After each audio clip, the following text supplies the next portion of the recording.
Go on.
Copyright disclaimer under Section 107 of the Copyright Act 1976. Allowance is made for fair use for purposes such as criticism, comment, news reporting, scholarship, and research.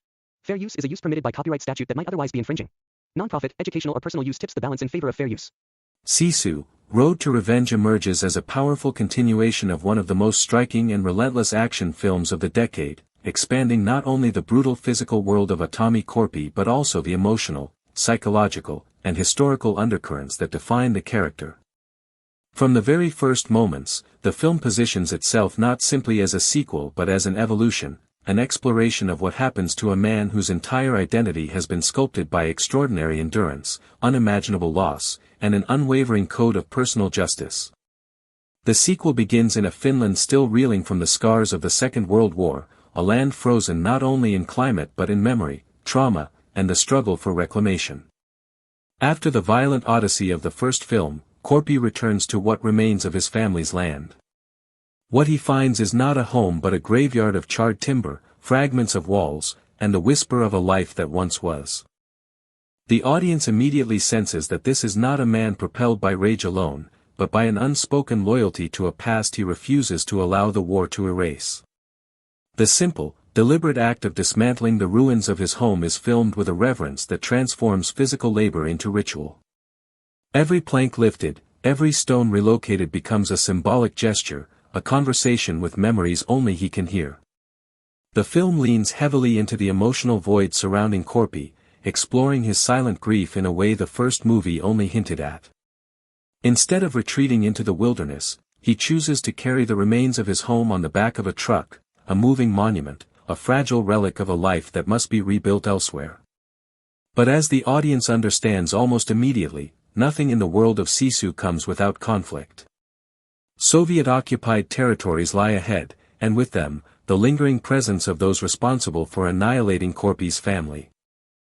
Among them is a man whose cruelty stands in stark contrast to Corpi's quiet strength, Igor Dragunov, played with chilling precision by Stephen Lang.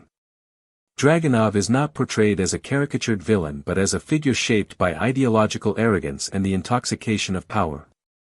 He symbolizes a different sort of violence, not the raw survivalist brutality that Corpi embodies, but the institutionalized violence of post-war authority, where entire populations are manipulated, displaced, and controlled. When Dragunov learns that Corpi is alive, it becomes clear that the past has not finished speaking. What unfolds is less a chase and more a collision, an unrelenting pursuit fueled by pride, vengeance, and the unfinished business of war. As Corpi travels through territories damaged by occupation, famine, and instability, the film uses its environments, dense forests, frozen lakes, abandoned villages, to deepen the sense of a world caught between the memory of war and the hope of rebuilding. The cinematography by Mika Orasma transforms nature into both adversary and witness. Snowstorms become metaphors for confusion, murky swamps symbolize moral decay, and desolate roads reflect the isolation of a man who moves forward only because stopping would mean accepting loss. The film crafts action scenes that are not only visually spectacular but thematically loaded. Corpi's resourcefulness, his ability to weaponize the environment, to turn ordinary tools into instruments of survival, becomes an extension of his character, a man who refuses to die simply because death would be too easy. Each confrontation with Soviet forces illustrates a different facet of his willpower, but this time, the film ensures the audience sees the emotional cost behind his endurance. One of the most compelling aspects of the sequel is its deeper dive into Corpi's humanity. While the first Sisu presented him almost as a mythic figure, invincible, silent, unstoppable, the sequel brings a vulnerability that does not weaken the character but elevates him. Flashbacks, memories, and brief, almost invisible moments of pause reveal a man who is not immune to sorrow. He is haunted not only by the war but by the faces of his lost family, the echo of laughter that once filled the home he now carries with him. The film subtly allows the audience to see what keeps Corpi alive, not the desire for violence, but the commitment to honor the dead through acts of rebuilding, not destruction. His revenge is not born from hatred but from the profound need to restore dignity to those who were taken from him. Stephen Lang's portrayal of Igor Dragunov adds remarkable tension to the narrative.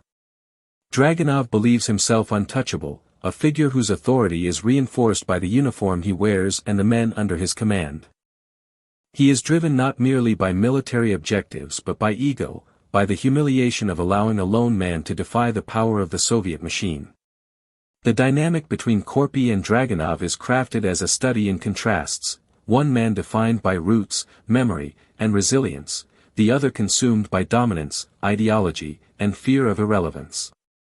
Their inevitable confrontation is not just a battle of weapons but of philosophies, two men representing two visions of what the post-war world should become.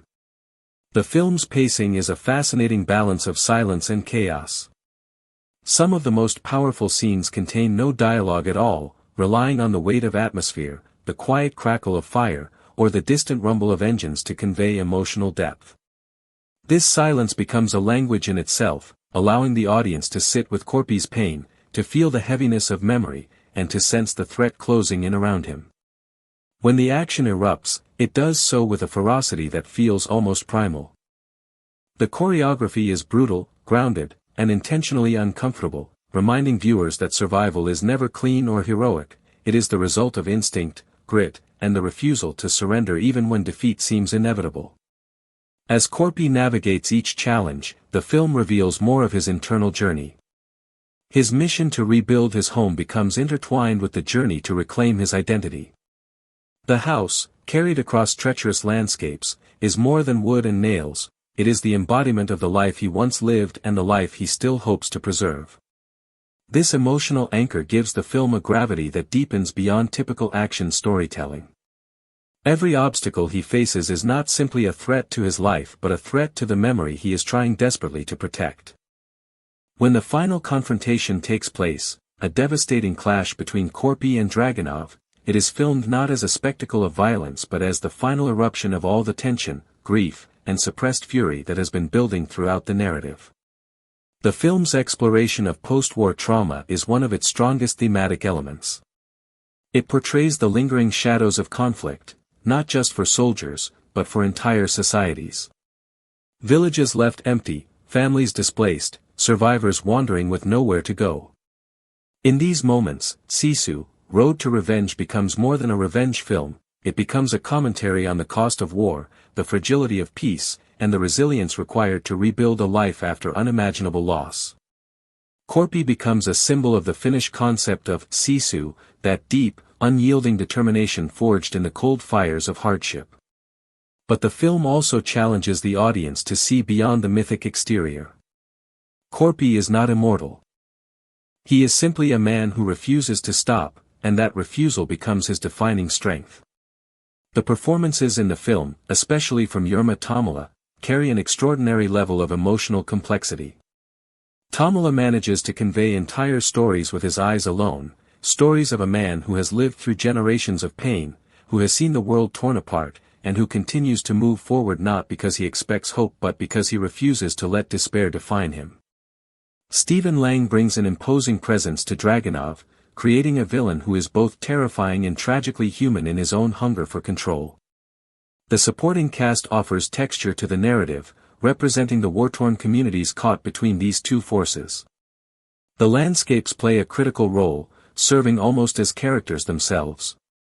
The harsh cold, the endless forests, the abandoned houses, the icy rivers, all of these elements merge with Korpi's internal landscape. Nature becomes both his ally and his enemy, shaping his journey with its unpredictability. The cinematography captures these environments with striking beauty, creating visual metaphors that reinforce the film's emotional themes. The bleakness of the setting reflects the bleakness of the post-war reality, but within that bleakness, small sparks of resilience, represented by Korpi's mission, provide a counterbalance. As the film moves toward its conclusion, the emotional weight intensifies. The audience understands that the rebuilding of the house is not just a symbolic act but a reclamation of identity.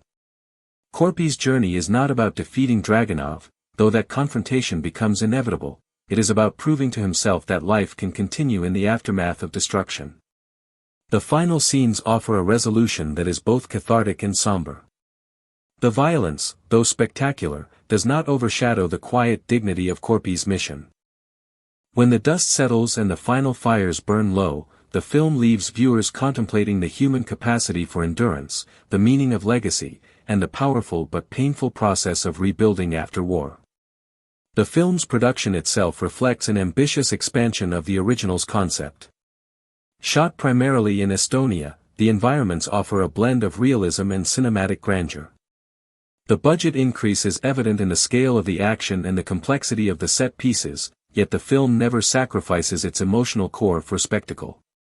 The direction maintains a tight focus on character, ensuring that every explosion, every chase, every confrontation feels purposeful.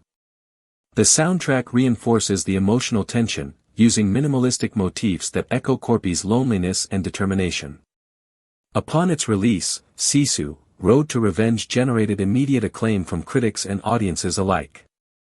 Reviews praised its balance of character depth and ferocious action, noting its ability to transcend typical sequel expectations. Many highlighted the way the film expands the emotional world of the protagonist, offering a nuanced portrayal of grief and resilience.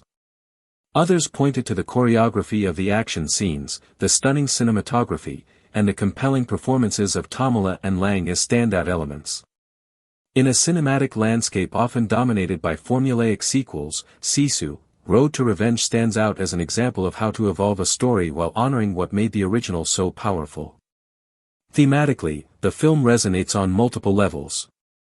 It explores the meaning of home, the weight of memory, and the complex relationship individuals have with their pasts. It delves into the human need for closure, yet it acknowledges that closure is rarely clean or complete. Instead, it presents healing as a process shaped by persistence, resilience, and the willingness to carry scars forward without allowing them to define one's destiny. The use of silence throughout the film emphasizes the emotional isolation experienced by survivors of war. Korpi's interactions, or lack thereof, with other characters show how trauma can create distance, even as the desire for connection remains quietly present. The film respects this nuance, avoiding melodrama in favor of authenticity. In the end, Sisu, Road to Revenge is a story about survival in every sense, physical, emotional, and spiritual. It is about a man confronting not only the enemies before him but the unresolved pain within him. It is about reclaiming one's history, honoring loved ones, and finding a way to move forward despite the enormity of loss. Through its raw action, haunting landscapes, and intimate character study, the film delivers a powerful cinematic experience that lingers long after the final frame. It reminds viewers that even in the coldest, harshest moments of life, there exists an ember of endurance waiting to be ignited by memory, by love, or by the sheer refusal to surrender. And in that refusal, in that indomitable spark of Sisu, lies the heart of one of the most unforgettable action protagonists of our time.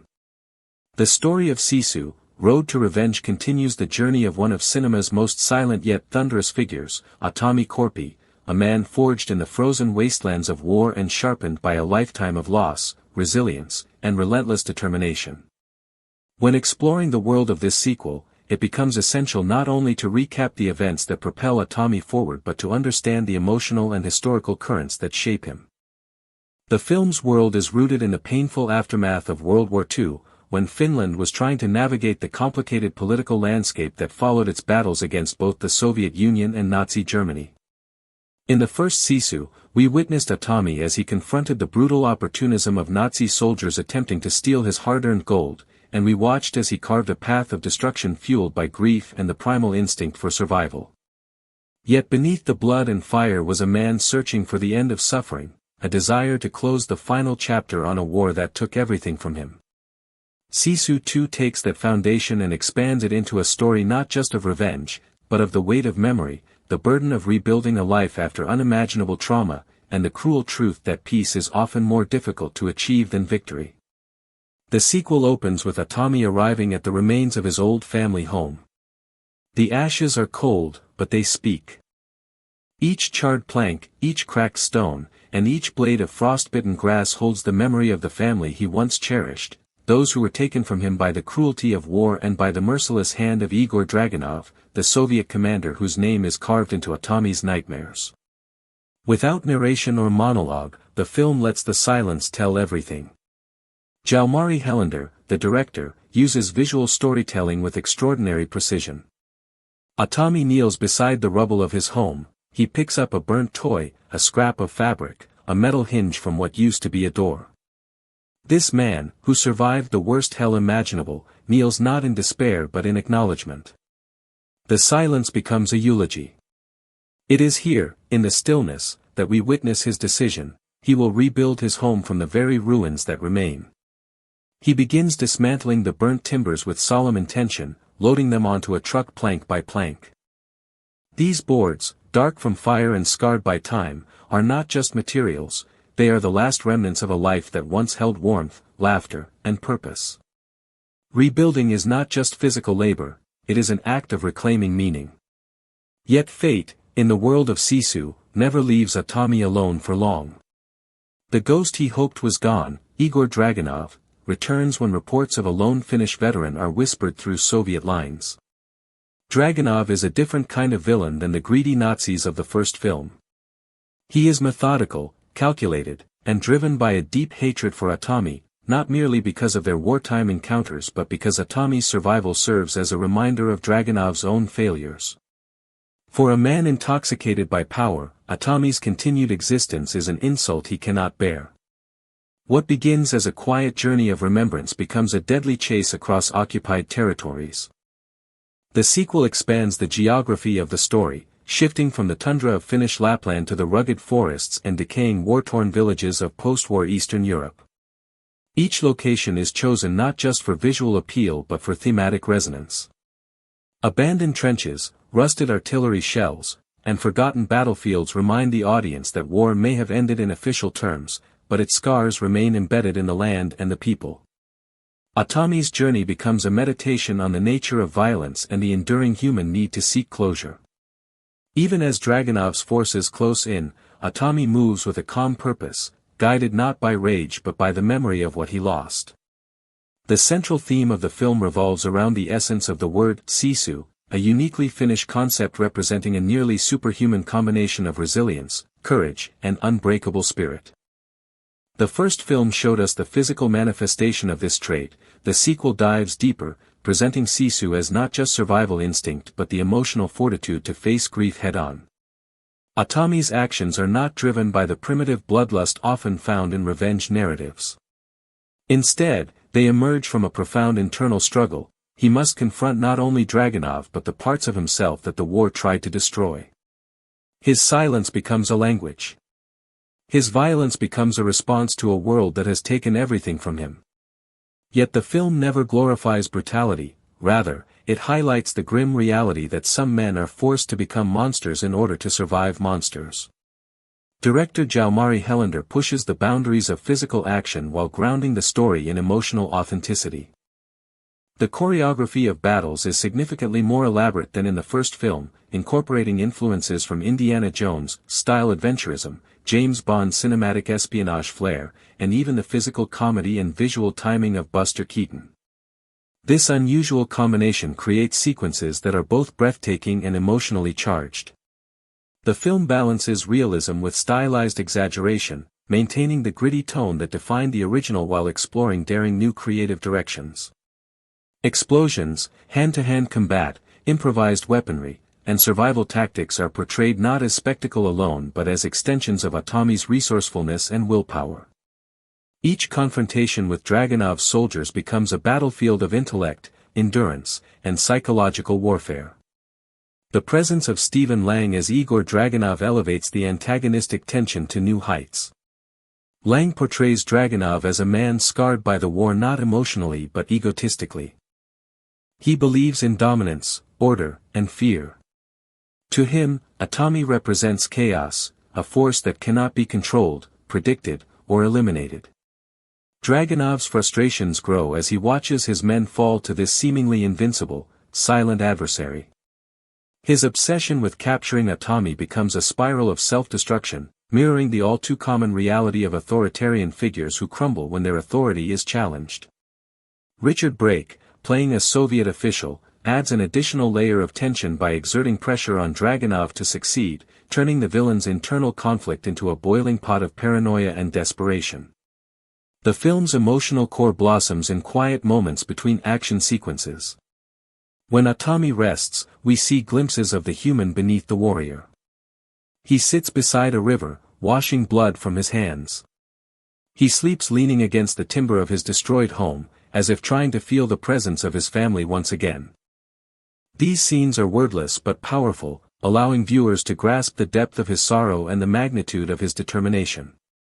His memories are depicted not through flashbacks, but through his physical interactions with the world, touching the charred wood, tracing the outline of a bullet hole in a wall, picking up household items that survived the devastation. These tactile moments give the film a poetic texture, grounding the character in grief, humanity, and tenderness. The production design and cinematography expand the visual symbolism of the first movie. Snow still plays a crucial role, but so does mud, fire, rust, and the cold greens and browns of Eastern European forests. Water becomes a recurring symbol, representing both cleansing and drowning, an emotional duality that mirrors Atami's psychological state. Meanwhile, fire symbolizes destruction and rebirth. The flames that once burned his home become echoes of the flames he brings upon his enemies. The colors of the film are muted, reflecting the bleakness of the world, but moments of gold, whether the golden light at dawn or the subtle glows from burning wood, hint at hope and resilience. Sisu, Road to Revenge explores the question of what it means to rebuild a life once everything has been taken from you. In many revenge films, the protagonist's journey ends with the villain's death. But in Sisu 2, the deeper conflict lies in whether vengeance can truly heal a wounded soul. The film does not provide simple answers. Instead, it creates moments where Atami pauses after acts of violence, breathing heavily, his eyes reflecting not satisfaction but emptiness. The physiological toll of combat is shown in detail: bruises, cuts, frostbite, blood loss.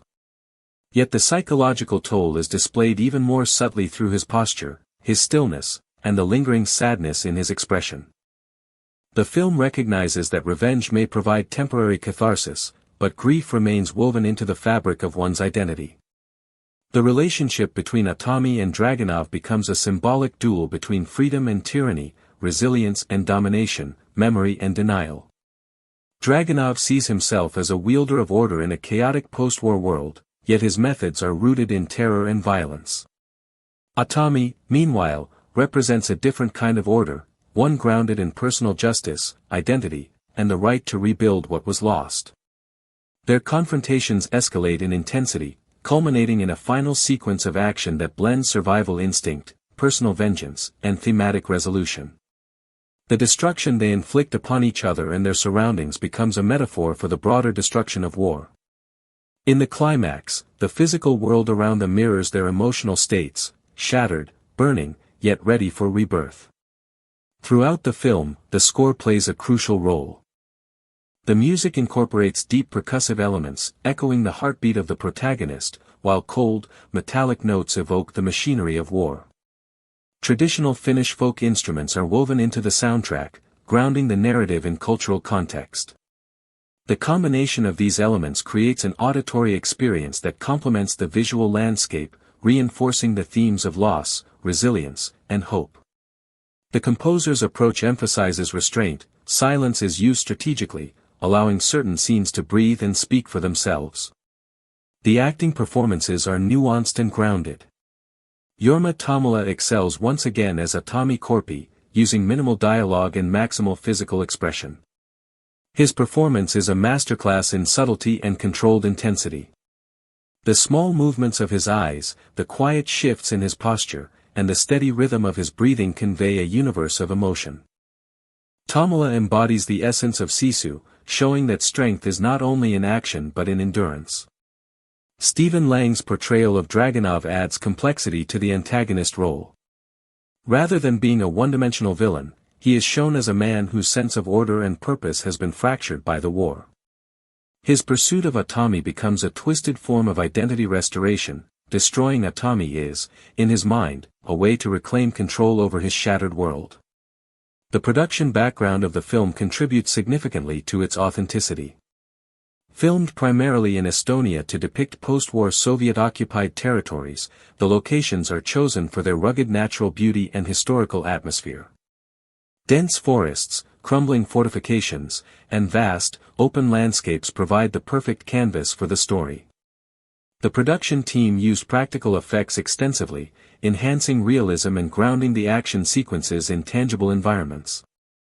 The decision to rely less on CGI and more on practical stunts, pyrotechnics, and real-world settings enhances the visceral impact of the film. Viewers can feel the cold, the mud, the weight of the environment pressing down on the characters. Jalmari Helander's direction in the sequel builds upon his established style while taking bold creative risks. He embraces a more expansive narrative structure, allowing the story to breathe and explore themes beyond survival.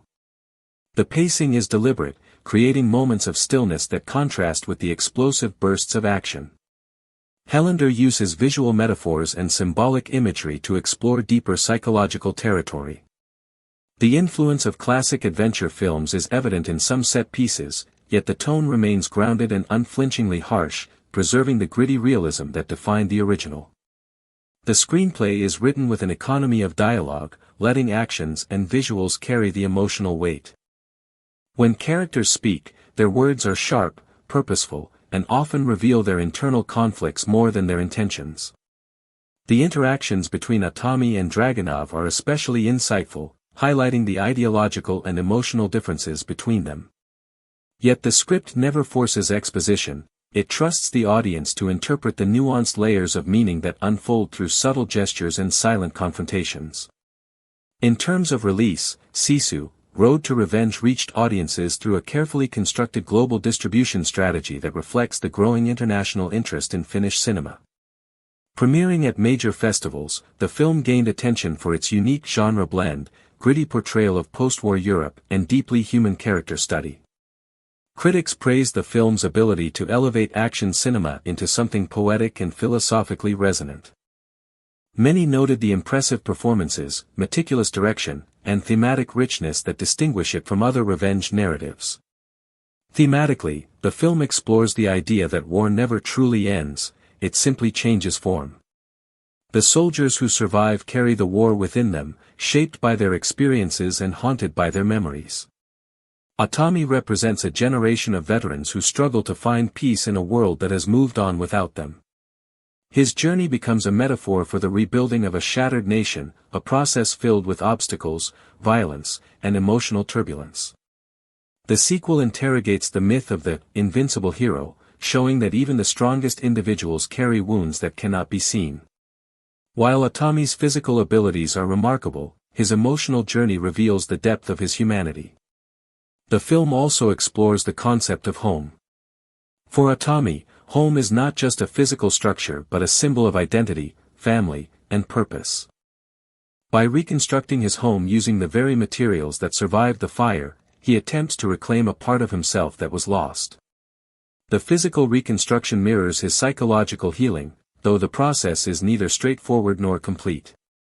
The presence of Dragunov as an obstacle to that reconstruction symbolizes the external forces that continue to shape and threaten one's inner world long after the war has ended. The story of Sisu, Road to Revenge begins long before a single frame of the sequel was shot, rooted in the astonishing cultural impact and international fascination generated by the original Sisu film. When the first movie premiered, audiences around the world were unexpectedly captivated by a near-mythic figure, Atami Korpi, a silent, relentless Finnish warrior who embodied an essence that transcended language, nationality, and cinematic tradition. The word Sisu itself became a symbol, it spoke of impossible perseverance, an ancient grit carved by survival, winter, war, and human endurance. Viewers were not merely watching another action hero, they were encountering a modern folklore figure emerging from a brutal historical era. Atami's journey was cinematic but also legendary, more like a tale whispered around a fire than an ordinary war drama. When the filmmaker Jalmari Helander contemplated creating a sequel, he faced a challenge that few action directors dare to confront. How do you take a protagonist who already feels larger than life, who already cheats death, defeats overwhelming odds, and whose story closes with poetic finality, and bring him back in a way that expands the world rather than cheapens it? The answer, surprisingly, was not to repeat the first film's formula, but to shift the axis entirely, moving from the claustrophobic tension and survivalist focus of Sisu into a broader, more emotional landscape. The sequel would not be about gold, nor Nazis, nor even war in its strictest sense. It would be about memory, grief, and the stubborn human refusal to let trauma define the rest of one's existence. As Helander explored what happened after the war ended, he realized that the end of conflict does not necessarily bring peace. The bodies are buried, the guns fall silent, but the wounds carried inside the survivors continue to burn long after nations sign treaties. Atomi Corpi, the unstoppable force of the first film, became in the sequel a man confronting not opponents but ghosts, the ghosts of his family, the ghosts of his home, and the ghost of a world that tried to break him. Rather than simply escalating the violence, the sequel deepened the emotional stakes. The setting of 1946, carefully chosen, is a world in transition. Europe is shattered, the Soviet occupation has reshaped borders, and millions attempt to rebuild their shattered lives. In that fragile landscape, Atomi returns to the remnants of his past. His home, torn apart in the war, lies buried under ash, rubble, and memories. The film opens with him methodically digging the ruins out of the earth. This is not an action sequence but a meditative, almost ritualistic act. Every plank he lifts is a memory resurrected. The house was where his life once had meaning beyond violence, where warmth existed, where laughter faded long before bullets ever flew. By placing these remnants on the back of a truck, he is performing a symbolic pilgrimage. He is gathering the pieces of his soul, trying to transport them somewhere he might start again. It is a haunting, powerful metaphor, a man carrying the ruins of his life behind him, moving through a Europe equally in ruins. This thematic weight is one of the core reasons the sequel feels deeper and more grounded even while the action remains stylized and intense. But peace is a fragile illusion in Atomi's world. As the sequel reveals, the destruction of his home was not a random casualty of war, it was a deliberate act committed by a Soviet commander named Igor Dragunov. Stephen Lang's portrayal is steeped in menace, but also in the weary cruelty of a man shaped by his own brutal survival.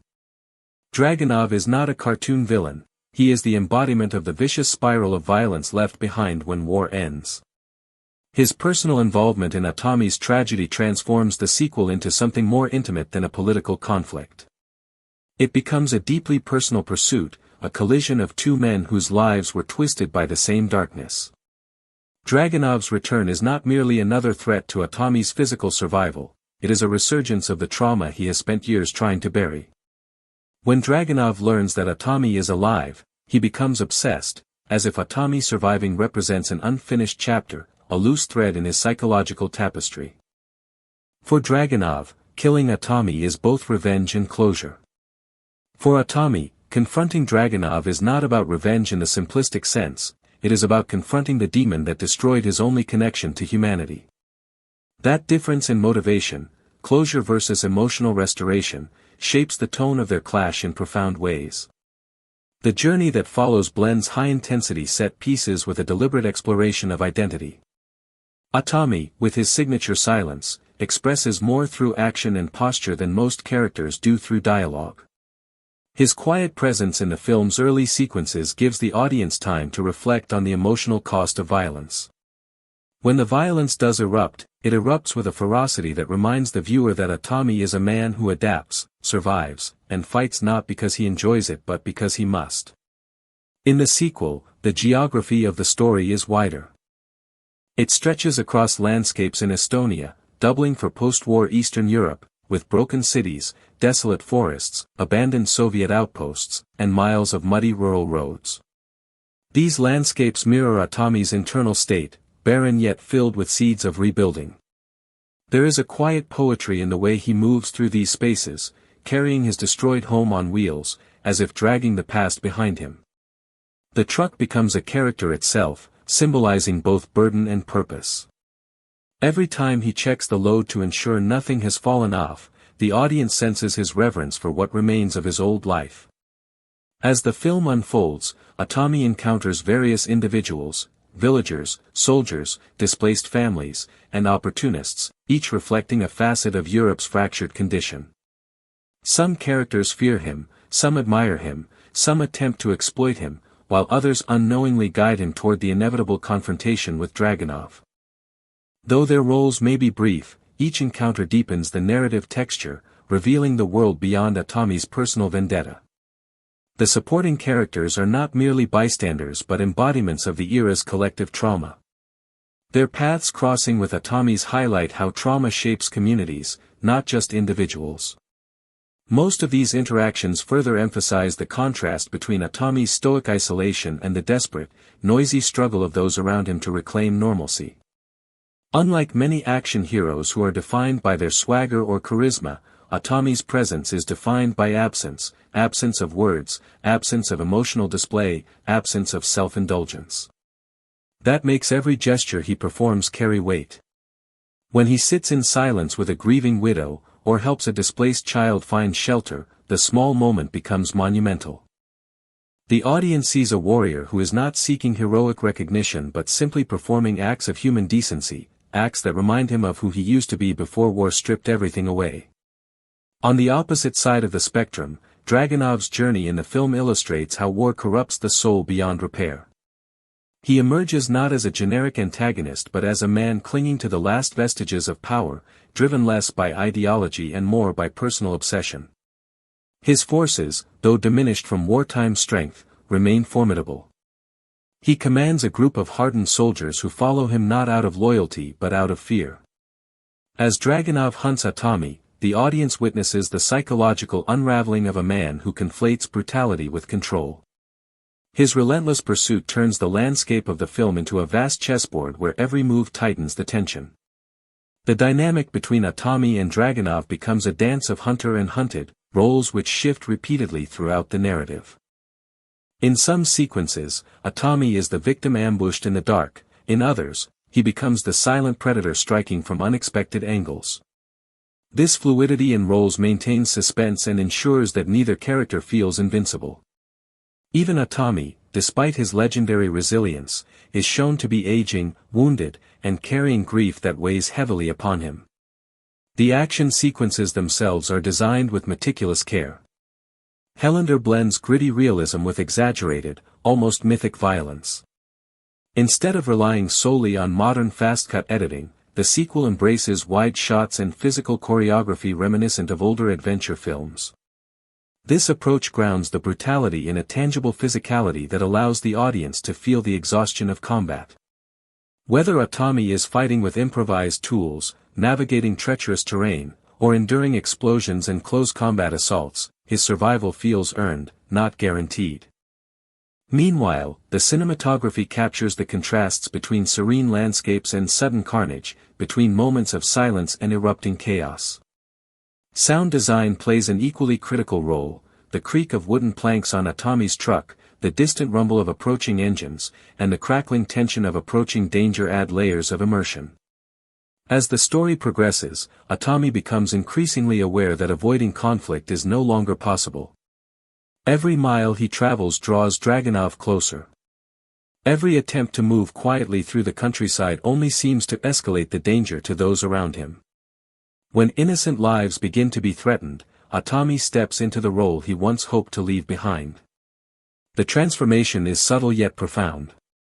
He does not raise a gun with excitement or fury, he does so with sorrow, as if acknowledging that the world will not let him escape the violent destiny shaped for him. When the inevitable confrontation between Atami and Dragunov approaches, the film shifts into a crescendo of tension. Their final encounters are not just physical battles but symbolic confrontations between two philosophies of survival. Atami represents survival with dignity, resilience, and a refusal to surrender humanity. Dragunov represents survival through dominance, cruelty, and the destruction of others. Their collisions throughout the film are staged with escalating intensity, culminating in a final sequence that blends emotional release with explosive action. Throughout the film, the theme of rebuilding remains central. Atami's house, that battered collection of wood, nails, and memories, is present in almost every major moment, regardless of whether it is physically on screen. It symbolizes hope in a world determined to extinguish it. Even in the climactic moments, Atami's determination to preserve the remains of his home frames many of his choices. When the film eventually reaches its conclusion, the narrative does not rely solely on spectacle to leave an impact. Instead, it leans into emotional resonance. The question at the heart of the film becomes, can a man who has lost everything still find a place of peace, or is he forever condemned to wander as a relic of war? The ending offers interpretation without ambiguity. It suggests that even the most hardened soul can find meaning in small acts, in rebuilding rather than destroying, in memory rather than vengeance. Yet it also acknowledges that some wounds never fully heal, that peace is something one must constantly fight for, sometimes quietly, sometimes violently. From a filmmaking perspective, the sequel demonstrates a remarkable evolution in Hellander's style. Instead of replicating the original, he infused the sequel with broader cinematic influences, from the adventurous sweep of Indiana Jones to the physical comedy and silent storytelling flourishes inspired by Buster Keaton.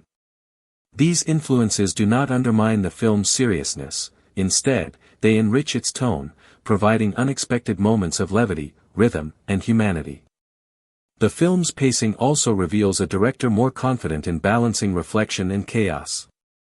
Rather than filling every moment with conflict, he allows the camera to linger on environments, gestures, and small details that deepen the emotional landscape. The performances across the film strengthen this foundation. Jorma Tommila conveys oceans of emotion with minimal dialogue. His portrayal of Atami is not that of a superhuman action caricature but of a man who is tired, enduring, and carrying a gentle sadness beneath his stoicism. Stephen Lang's portrayal of Dragunov counters that energy with sharp edges, explosive temper, and a chilling unpredictability. Richard Brake, portraying a KGB officer whose motives remain enigmatic, adds another layer of political tension and moral ambiguity to the unfolding drama. As early viewers discovered when the film premiered at festivals, Sisu, Road to Revenge is not merely an action sequel. It is a character study disguised in action film clothing. It is a meditation on loss, resilience, and the human insistence on rebuilding even when the world burns around us. It is a story about the heavy weight of memory and the lengths we go to honor the past while forging a future. It expands the mythology of Atami Korpi in ways that feel organic, respectful, and surprisingly emotional. It manages to maintain the brutal, exaggerated style fans loved in the original while adding narrative depth that enriches the experience rather than overshadowing it. In the end, the lasting impression of Sisu, Road to Revenge lies in its seamless fusion of brutality and tenderness, destruction and reconstruction. It reveals that behind every act of violence lies a story, behind every scar lies a memory, and behind every legend lies a human being grappling with grief, hope, and the desire to reclaim a life taken from him. The sequel reminds viewers that revenge may ignite a journey, but it is the desire for meaning that sustains it. Through its sweeping landscapes, intense battles, and quiet emotional undercurrents, the film paints a portrait of a man who embodies not just the word Sisu, but the universal human struggle to rise from devastation and keep walking forward, no matter how heavy the burden he carries. As Atami continues his journey through the post-war landscapes of Eastern Europe, the film deepens its exploration of solitude and survival. The world he navigates is not merely a physical terrain but a psychological and moral one. Every tree-lined path, every snow-blanketed field, and every crumbling village is a reflection of both his internal and external battles. In this setting, the audience is constantly reminded that the consequences of war extend far beyond the battlefield. While cities may rebuild and governments may sign treaties, the scars on the human soul remain. Atami's interactions with the environment, pausing to remove frostbitten debris from a road, observing the tracks of animals in fresh snow, even listening to the creak of wooden floors in abandoned homes, are moments of intimate reflection. Each small action conveys his acute awareness that life continues even amid devastation, that survival is as much about attentiveness as it is about strength. A recurring motif throughout Sisu 2 is the duality between motion and stillness. In scenes where Atami moves rapidly through forests, evading ambushes or outsmarting his pursuers, the camera often employs sweeping, kinetic shots that place the viewer directly into the chase. In contrast, moments of stillness, him standing in a ruined village at dawn, inspecting a fragment of his destroyed home, or contemplating the frozen river, are treated with long takes and slow pans, emphasizing reflection and the weight of memory. This deliberate interplay between movement and pause reinforces the thematic tension between action and contemplation. It reminds the audience that even a man seemingly defined by relentless action is still profoundly human, capable of reflection, grief, and doubt. The sequence where Atami first encounters Dragunov's patrols after leaving his village is a masterpiece of tension and cinematic choreography. Unlike traditional chase sequences, the tension is not built purely on speed or gunfire but on psychological cat-and-mouse games. Atami anticipates the movements of his pursuers, setting subtle traps, using the natural environment to his advantage, and manipulating his own visibility through shadows, snow, and smoke. These encounters are brutal and precise. When conflict does erupt, Hellander's direction emphasizes both impact and consequence. The audience feels every punch, sees every reaction, and experiences the exhaustion that comes from prolonged combat. Blood, sweat, and frostbite are not decorative, they are narrative tools that amplify realism and highlight the cost of survival. The action is not glorified but grounded in consequence, showing that even a seemingly invincible protagonist is still vulnerable and human. Beyond the central conflict between Atami and Dragunov, the sequel introduces secondary characters who provide additional layers to the story. Local villagers, war survivors, and transient wanderers appear intermittently, highlighting the collective trauma experienced in the aftermath of conflict. These encounters are often fleeting but carry emotional weight. Villagers who have suffered from the chaos of occupation may offer aid reluctantly or with suspicion, reflecting the precariousness of trust in a world shaped by violence. Each minor character serves as a mirror to Atami's internal state, offering glimpses of hope, caution, or warning. These nuanced interactions expand the narrative, reminding the audience that revenge exists not in isolation but within a larger ecosystem of human experience, fear, and resilience. A key thematic element in Sisu 2 is the exploration of morality in the context of survival. Atami operates outside conventional moral boundaries, yet the film portrays his actions not as cold-blooded ruthlessness but as necessity dictated by circumstance. Dragunov represents an alternative moral universe, one defined by power, fear, and ideological rigidity. The clash between these two forces is as philosophical as it is physical. Atami's choices, often violent and uncompromising, are framed by a moral clarity, survival, protection of memory, and the reclamation of personal dignity. By contrast, Dragunov's choices are dictated by a desire for dominance and the maintenance of authority, even at the expense of human life. This moral juxtaposition elevates the narrative, inviting the audience to consider how values are tested when extreme conditions erase the boundaries between right and wrong. The sequel also delves deeper into the psychological consequences of prolonged exposure to violence. Atami, though outwardly calm and controlled, bears the internal scars of witnessing the destruction of his family, the horrors of war, and the relentless pursuit of vengeance. His nightmares, subtle flashbacks, and physical responses, such as flinches, hesitations, and moments of intense focus, illustrate a man constantly negotiating with trauma. Hellander avoids conventional exposition to explore these dimensions, relying instead on visual storytelling, sound design, and performance. Moments of silence are particularly potent, allowing the audience to inhabit Atami's mental space, experiencing both tension and isolation as if trapped within his mind. Cinematographically, Sisu, Road to Revenge elevates post-war landscapes to the level of character. Estonian forests and abandoned villages are shot with a painterly attention to detail, creating environments that are simultaneously haunting and beautiful. Snow-covered fields glimmer in early morning light, reflecting purity and cold indifference, while abandoned fortifications evoke historical memory and human loss. The juxtaposition of natural beauty and man-made destruction reinforces the film's thematic dualities, life versus death, hope versus despair, and resilience versus devastation. The camera often lingers on subtle textures, the frost clinging to a fence post, the fractured timbers of a house, the stillness of a frozen river, to convey layers of narrative information without dialogue. Sound design and score are integral to the immersive experience of Sisu 2. The auditory landscape combines diegetic sounds, the crunch of snow beneath boots, the creak of timber, the distant crackle of gunfire, with a carefully composed musical score that underscores emotional tension. Traditional Finnish instruments are interwoven with percussive and orchestral elements, creating a soundscape that is culturally rooted yet universally resonant. Silence, strategically employed, becomes an instrument in itself, emphasizing isolation, tension, and reflection.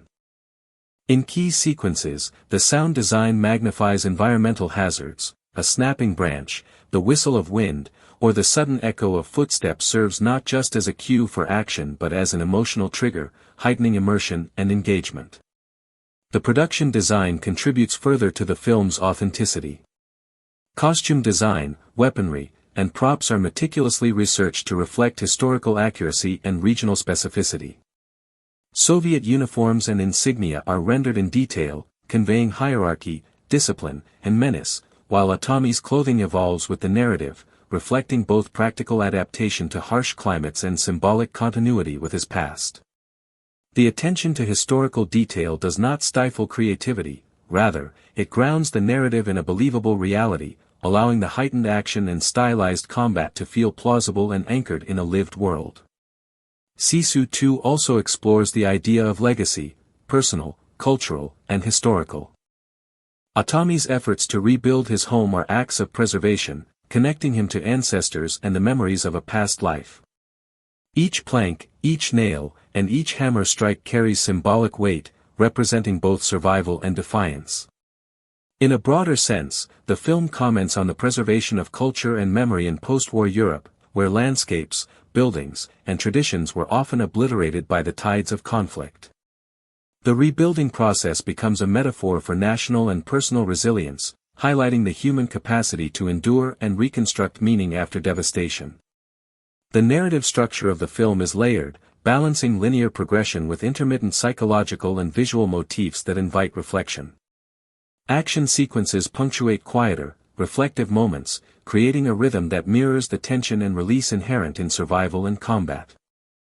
The screenplay's economy of dialogue enhances this rhythm, ensuring that words are used sparingly and with purpose.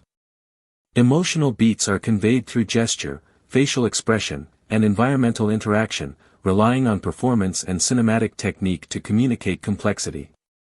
The audience is drawn into Atami's perspective, experiencing the immediacy of threat, the subtlety of environmental cues, and the weight of memory and loss. Sisu 2 also challenges conventional revenge tropes. While many films in the genre emphasize escalating violence as a primary narrative engine, Helander integrates thematic depth into each act of confrontation. Violence is not glorified but contextualized. Each engagement has emotional, psychological, and narrative consequences, reflecting the moral and practical realities of combat.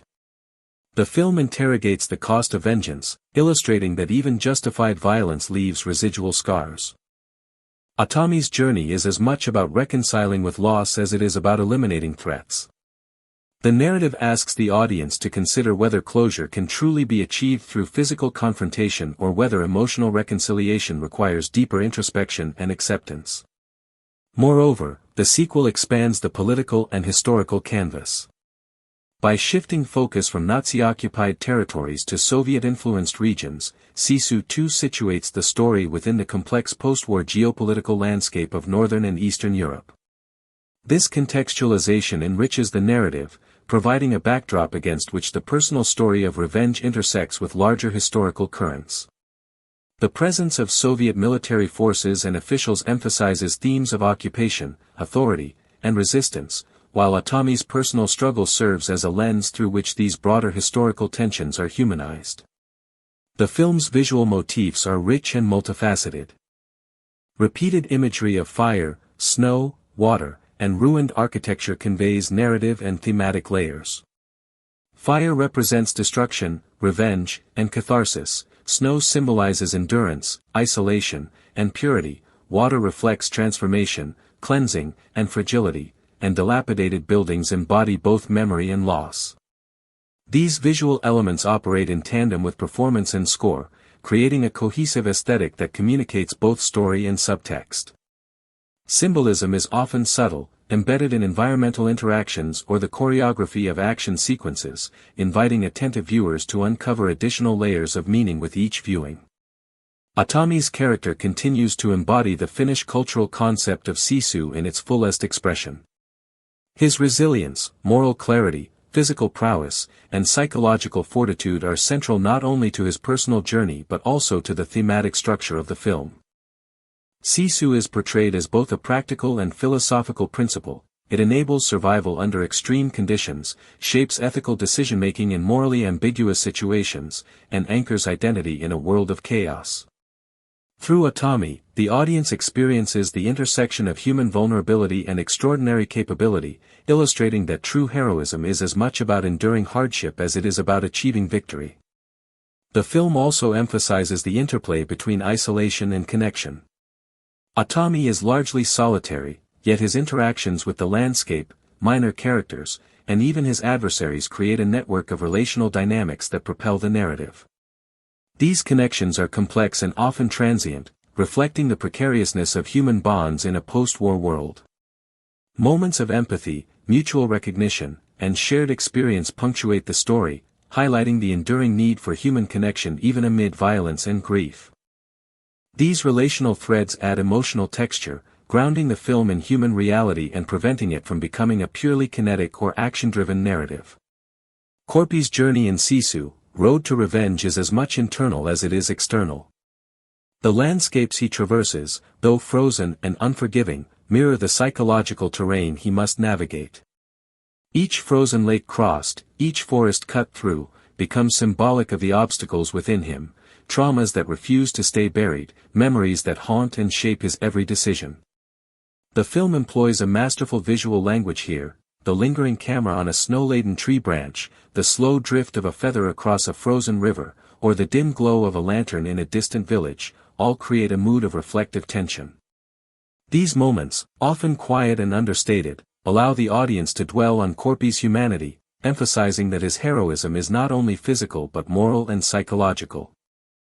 Unlike many action films that rely solely on explosions and combat, this sequel invests heavily in the small, silent gestures that reveal character. A glance, a pause, the way he handles the planks of his home, all communicate more than dialogue ever could. The historical context adds another layer to the narrative, giving the story weight beyond individual vengeance. Post-war Finland and the surrounding regions were a landscape of political complexity, shifting alliances, and lingering resentments. The presence of Soviet occupation, represented through Dragunov and the broader military apparatus, situates the narrative within a recognizable historical tension, while still allowing for the heightened cinematic reality of Korpi's almost mythic resilience. The film succeeds in balancing this historical grounding with mythic storytelling, creating a universe where the stakes are both intimate and epic. The audience is made aware that Korpi's personal battle is also a microcosm of the larger struggle between survival, morality, and the machinery of post-war geopolitics. The emotional texture of the film is amplified through its careful pacing. Action sequences, though intense and meticulously choreographed, are interspersed with moments of reflection and mourning. One particularly striking scene involves Korpi standing at the edge of a snow-covered cliff, looking down at a valley filled with the remnants of human settlement. The camera lingers on his face, etched with lines of grief and determination, before cutting to the descent into the valley, where danger awaits. This interplay between introspection and action creates a rhythm that keeps the viewer emotionally invested, allowing the high-octane sequences to hit harder precisely because they are grounded in human stakes. The supporting cast, though smaller in number, plays a crucial role in highlighting Korpi's journey. Characters he meets along the way, villagers, displaced families, and former comrades, serve not as mere background, but as mirrors reflecting the consequences of violence and occupation. Each encounter, whether brief or extended, tests his sense of justice, loyalty, and morality. The dialogue in these interactions is often minimal, but the subtext is rich. The audience understands Korpi's code of ethics and the weight of his past through these fleeting moments. The film relies on the power of suggestion and visual storytelling, trusting the audience to fill in emotional gaps, which in turn heightens engagement. The action choreography deserves particular attention. Unlike many contemporary action films that rely heavily on CGI and rapid cuts, Sisu, Road to Revenge emphasizes grounded, physical combat that feels real and visceral. Every punch, kick, and gunshot is staged with consideration of how a real human body would move, struggle, and endure pain. This approach not only increases tension but also deepens audience empathy. We are watching a man push himself to the absolute limits of endurance, not a faceless action hero in a digitally enhanced arena.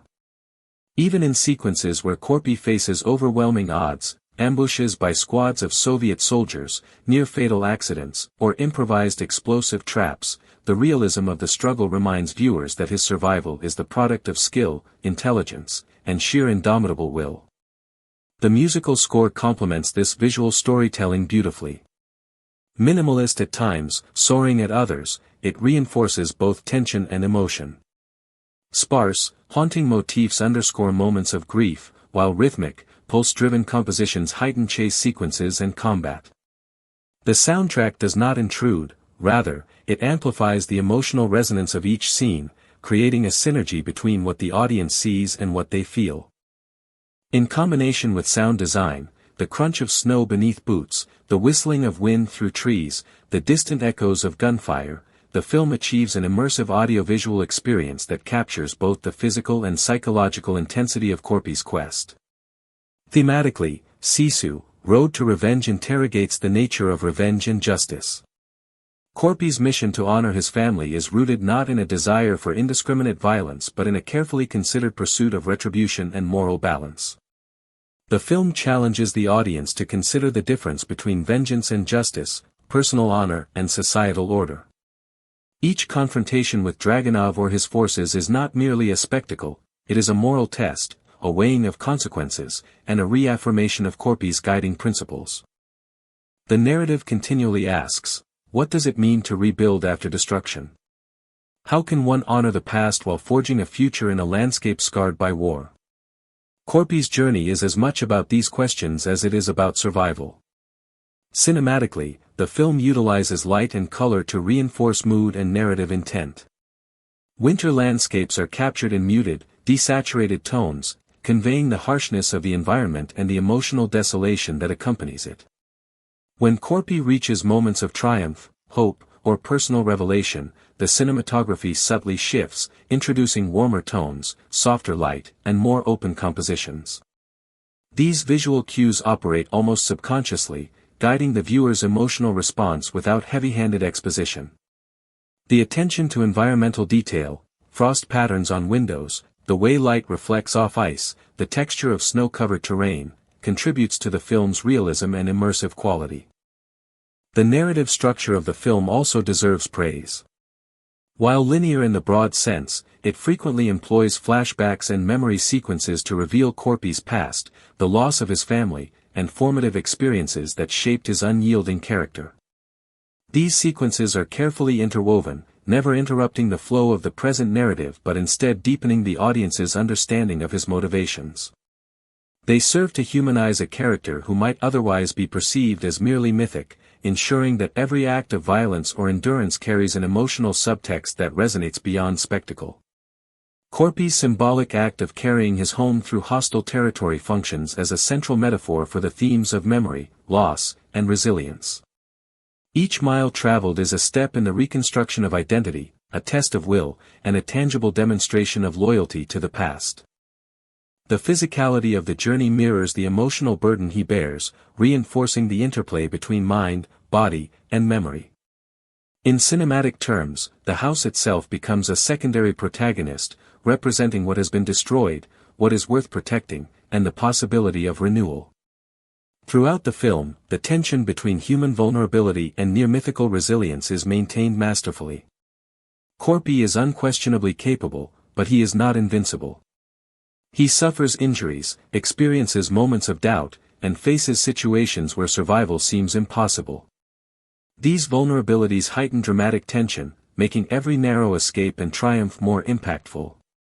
The audience comes to respect his resilience precisely because it is not guaranteed, it is earned through perseverance, ingenuity, and a refusal to surrender to despair.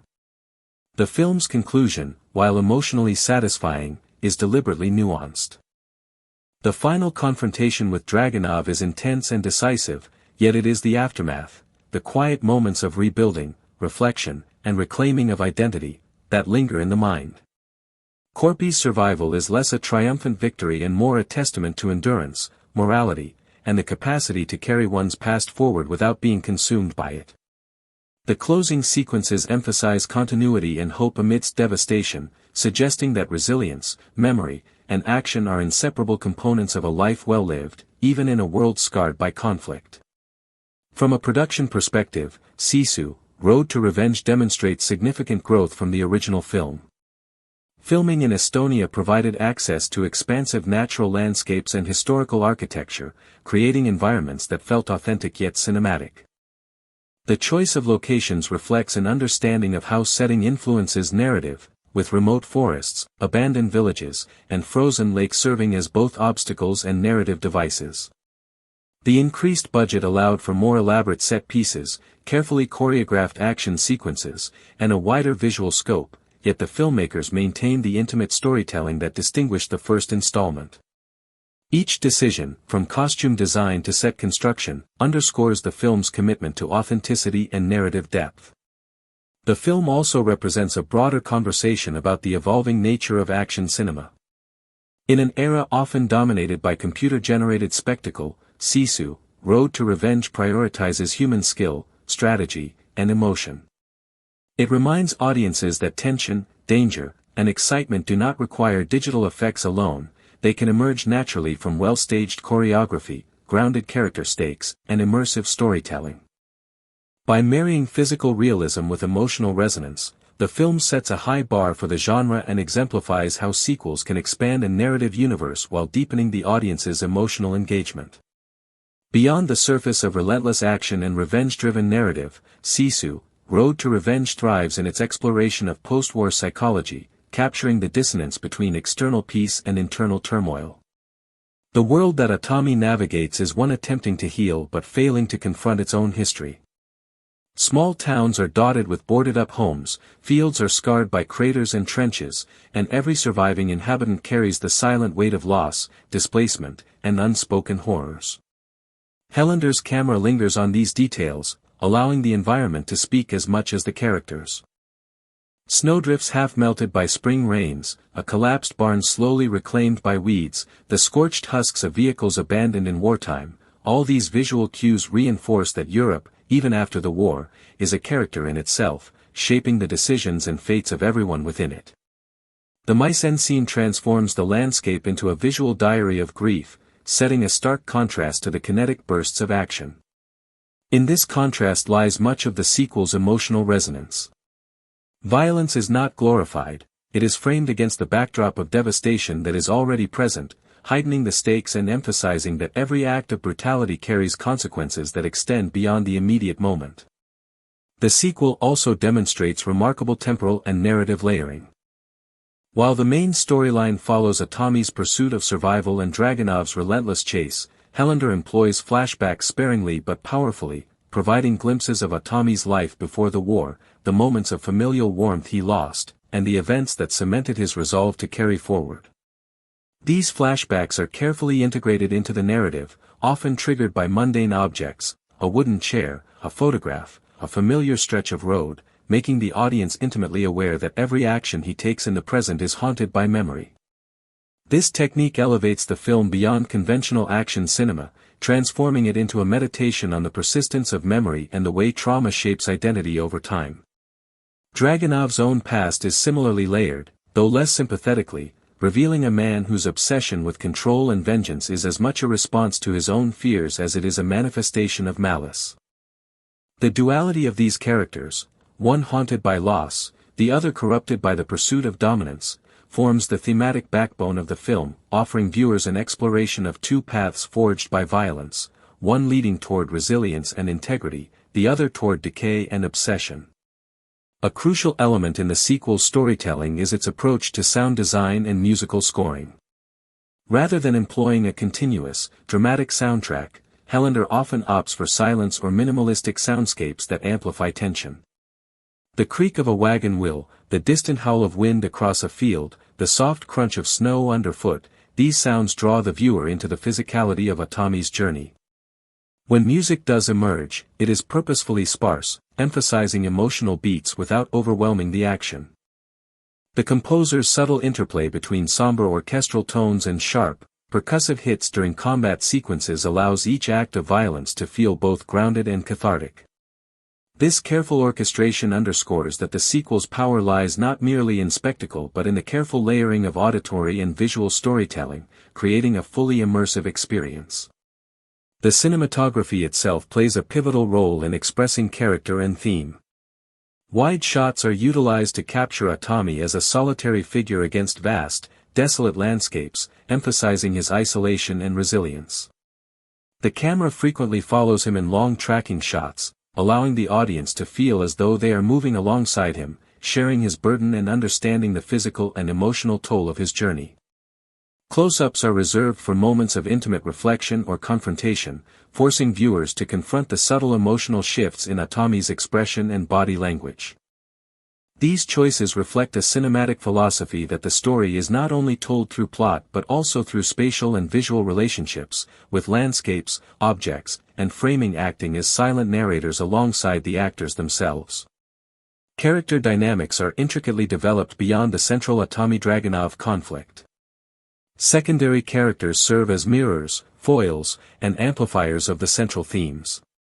Villagers who assist or obstruct Atami illustrate the moral complexity of post-war society. Some are driven by fear, some by greed, some by hope. Even brief interactions become weighty because they reveal the ways ordinary humans navigate the lingering chaos of a continent scarred by war. Children, in particular, are symbolic touchstones. Their innocence contrasts starkly with Atami's hard-won experience and underscores the stakes of his struggle. Protecting these innocents becomes as critical to the narrative as confronting Dragunov, blending personal and moral imperatives in a way that elevates the stakes beyond traditional revenge-driven plots. The physicality of Atami's character is central to the film's appeal. Unlike conventional action heroes reliant on gadgets or cinematic invisibility, Atami's skills are grounded in laborious, believable effort. He lifts, carries, runs, and fights with realistic fatigue, bruises, and strains. Each movement communicates the cost of survival and the accumulation of past suffering. The choreography, while visually impressive, never obscures this human vulnerability. Even in moments of near-superhuman feats, the film reminds the viewer that Atami is not invincible. Every victory comes at a tangible physical and emotional price. This approach reinforces the film's overarching message: true resilience is not about invulnerability but about enduring despite pain, continuing despite loss. The narrative arc of Sisu, Road to Revenge, is also steeped in symbolic gestures. The journey of Atami's house across war-torn landscapes functions as a continuous visual metaphor. It embodies memory, legacy, and the effort to preserve human dignity against forces determined to annihilate it. The act of physically moving the house mirrors Atami's internal journey. Each mile traveled represents a step toward reconciling grief, asserting agency, and ultimately reclaiming a sense of purpose. This motif recurs in multiple sequences, often juxtaposed against acts of violence or chaos to highlight the contrast between creation and destruction, construction and annihilation. Even when the narrative reaches moments of intense confrontation, the house remains a visual anchor, reminding the audience of what is truly at stake. The film's pacing demonstrates Hellander's mastery of narrative rhythm. Moments of quiet, reflective character study are carefully balanced with bursts of explosive action. This contrast generates a sense of unpredictability, ensuring the audience remains fully engaged while also allowing emotional resonance to deepen. The editing style supports this balance. Long, continuous takes convey endurance and the passage of time, while rapid cuts in combat sequences communicate urgency and danger. By varying the rhythm, the film mimics the unpredictable nature of Atami's journey, echoing the tension between external chaos and internal focus. Sisu, Road to Revenge also engages deeply with cultural and historical context. The portrayal of post-World War II Eastern Europe, particularly in territories influenced by Soviet occupation, is both historically informed and narratively symbolic. The film explores not only the physical devastation of war but also the lingering psychological scars, political tension, and social displacement that shaped the lives of survivors. Rather than depicting these realities in a purely documentary manner, Helander integrates them into the narrative to underscore the choices and struggles of his characters. The historical setting amplifies the stakes of the revenge narrative. Atami is not merely battling one man but confronting the legacy of a violent era that has reshaped an entire region.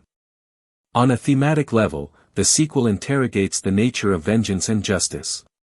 Atami's pursuit of Dragunov is motivated not by blind anger but by a deeply human desire to restore order, honor memory, and reclaim agency. In contrast, Dragunov represents the perpetuation of unchecked cruelty and domination. Their conflict is both physical and philosophical, inviting audiences to consider broader questions about morality, legacy, and the cyclical nature of violence. Helander refuses to provide simple answers. Instead, he presents characters and situations that reflect the complexity of human decision-making in morally ambiguous circumstances. The performances elevate these themes. Jorma Tommela's Atami is a study in stoicism, endurance, and subtle emotional expression. He conveys centuries of cumulative trauma, hope, and grief through nuanced gestures, body language, and eye contact. Stephen Lang's Dragunov embodies a charismatic menace, alternating between cold calculation and explosive violence, creating a palpable tension that drives the narrative forward. Richard Brake and the ensemble cast enrich the story world, ensuring that every interaction serves a narrative or thematic purpose rather than existing solely as exposition or filler. The synergy between cast performance, cinematography, production design, and sound creates a fully immersive, emotionally resonant cinematic experience. The production design further reinforces narrative depth. Filming locations in Estonia provide authentic landscapes that evoke the scars of wartime Europe. Set pieces are meticulously constructed to reflect historical accuracy while simultaneously supporting symbolic storytelling. Props, costume design, and visual textures are not mere aesthetic choices but narrative instruments. For instance, rusting farm equipment, tattered fabrics, and handmade tools all communicate the resilience of ordinary people, even in devastated environments. These elements, combined with practical effects and stunts, lend the film a tactile realism that heightens the viewer's immersion and investment in the story. Even in its marketing, the film emphasizes its thematic resonance. Trailers, posters, and promotional materials highlight the duality of destruction and rebuilding, emphasizing Atami's physical and moral journey rather than simply showcasing action sequences. By foregrounding human stakes, the film positions itself not just as an action spectacle but as a story with emotional, historical, and philosophical weight. Early critical response has reflected this sophistication, noting that the film balances extreme physicality with deeply considered storytelling, and that it expands the cinematic language of revenge and resilience. As the film approaches its climax, all these narrative, visual, and thematic strands converge. Action and introspection merge seamlessly as Atami confronts Dragunov. The final sequences are simultaneously cathartic and poignant. Every battle, escape, and maneuver carries layered significance, physically, emotionally, and symbolically. In the resolution, Helander emphasizes not victory in violence alone, but the preservation of memory, dignity, and purpose. The narrative suggests that the endurance of the human spirit, and the ability to carry forward what has been lost, is a greater triumph than any conventional victory over an enemy. This aligns seamlessly with the conceptual core of Sisu, celebrating resilience in the face of insurmountable odds. Finally, the impact of Sisu, Road to Revenge is evident not just in its narrative and cinematic construction, but also in its cultural resonance. By transforming a story rooted in post-war trauma into a universally accessible tale of grit, perseverance, and moral complexity, the film appeals to audiences across national, linguistic, and cultural boundaries. The legend of Atami Korpi continues to grow, offering both spectacle and introspection. The sequel demonstrates that action cinema can simultaneously thrill, provoke, and resonate on multiple emotional and intellectual levels. Its emphasis on human endurance, the burden of memory, and the intricacies of moral choice ensures that viewers are left contemplating the story long after the credits roll. The climactic sequences of Sisu, Road to Revenge epitomize the interplay of action and psychological tension, illustrating Hellander's skill at balancing spectacle with intimate character study. As Atami and Dragunov approach their final confrontation, the narrative momentum accelerates, yet the director deliberately modulates pacing to emphasize anticipation and the stakes at hand. Unlike conventional action films that rely on extended chase sequences or explosive set pieces, Sisu 2 intersperses moments of quiet preparation, allowing the audience to inhabit Atami's mindset.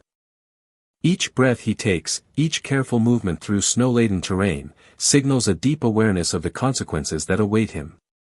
These pauses are not mere filler, they provide narrative weight, heightening tension while deepening audience investment in the protagonist's journey.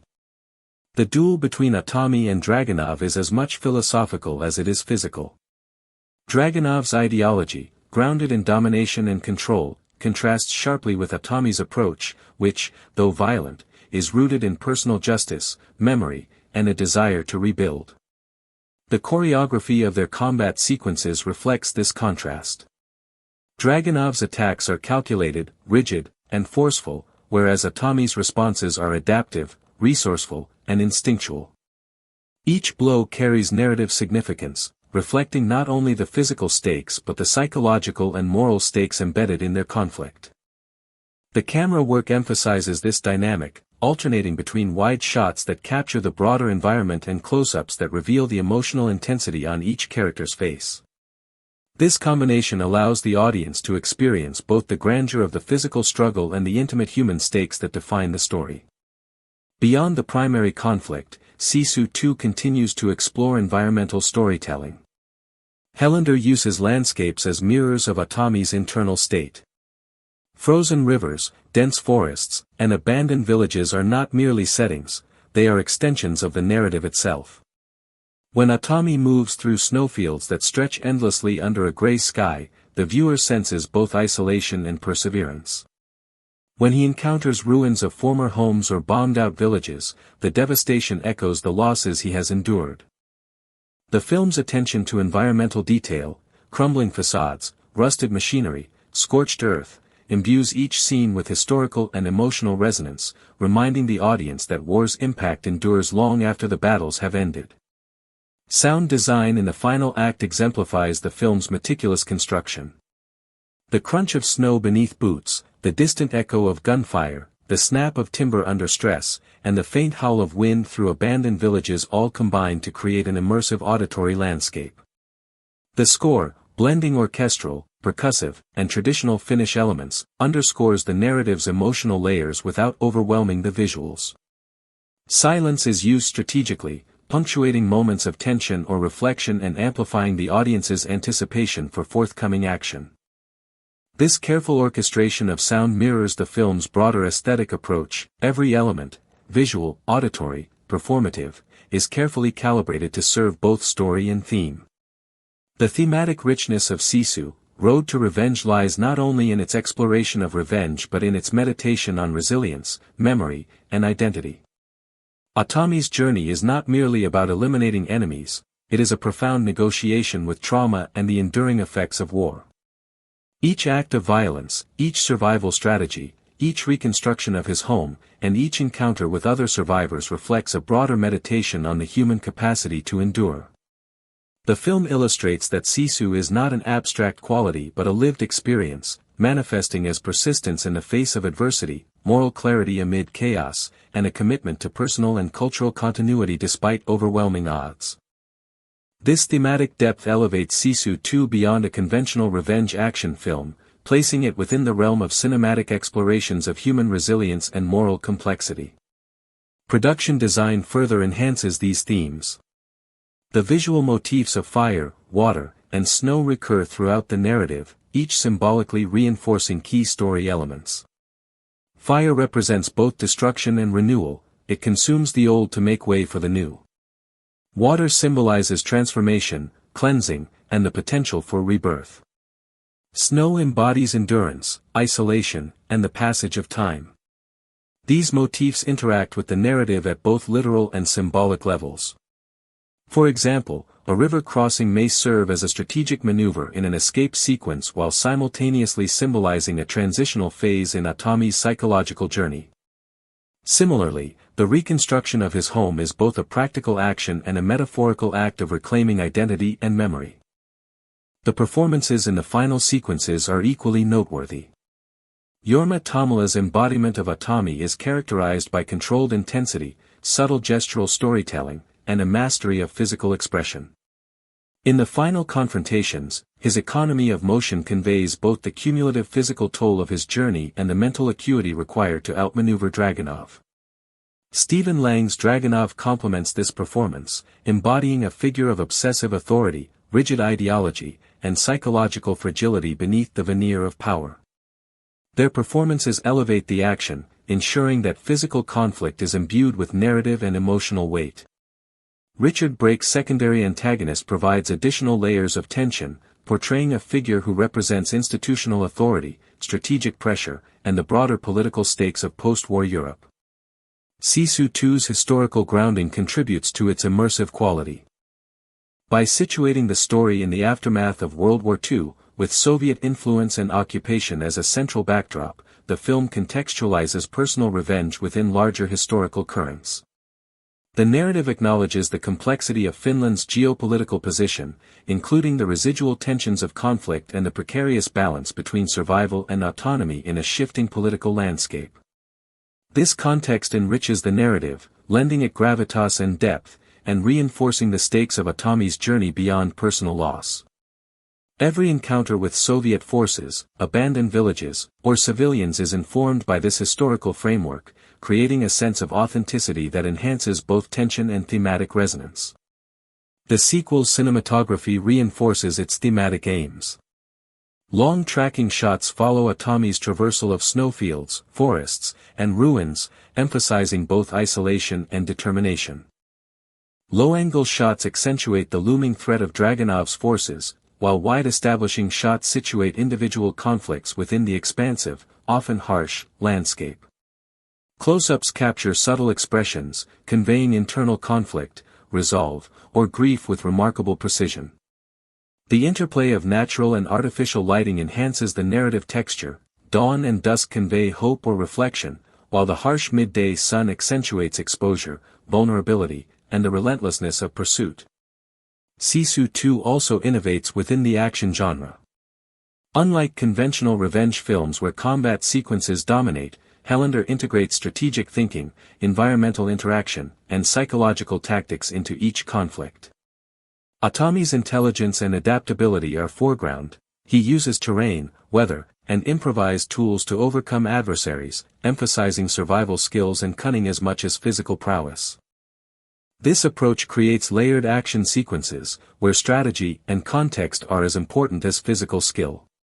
The narrative thereby redefines the parameters of heroism, presenting a protagonist who is as intelligent as he is resilient, as reflective as he is reactive. The emotional resonance of the film is amplified by the depiction of loss and memory. Atami's repeated visits to the remnants of his destroyed home, his interactions with surviving villagers, and his reflective moments by rivers and forests serve to anchor the narrative in a deeply human context. Memory functions both as motivation and as narrative framing, with visual cues, such as charred furniture, personal artifacts, and environmental echoes, reinforcing the emotional stakes. These moments elevate Sisu 2, ensuring that its action sequences are never merely spectacle but are intimately connected to the protagonist's ongoing struggle with grief, identity, and resilience. Themes of resilience, legacy, and morality converge in the final act. As the confrontation with Dragunov reaches its apex, Atami demonstrates not only physical and tactical mastery but also the philosophical clarity that has been cultivated throughout his journey. He acts decisively yet ethically, balancing survival with personal principles. Dragunov, in contrast, embodies the destructive consequences of ideology divorced from humanity. His obsession with dominance blinds him to moral and strategic reality, leading to his eventual downfall. The narrative thus offers a meditation on the interplay between power, ethics, and endurance, illustrating how individual choices resonate within broader moral and historical frameworks. In terms of production, the sequel represents a substantial evolution from its predecessor. Filming in Estonia, as opposed to Finnish Lapland, provided access to diverse terrains that visually differentiated the sequel while maintaining thematic continuity. Set design, costume, and props were carefully researched to reflect historical accuracy and practical plausibility, while still allowing room for cinematic stylization. Hellander's directorial approach combines meticulous planning with adaptive shooting techniques, ensuring that both action sequences and reflective moments are captured with precision and emotional fidelity. The use of practical effects, stunts, and real-world locations contributes to the film's grounded realism, while carefully integrated CGI enhances sequences where environmental hazards or scale require augmentation.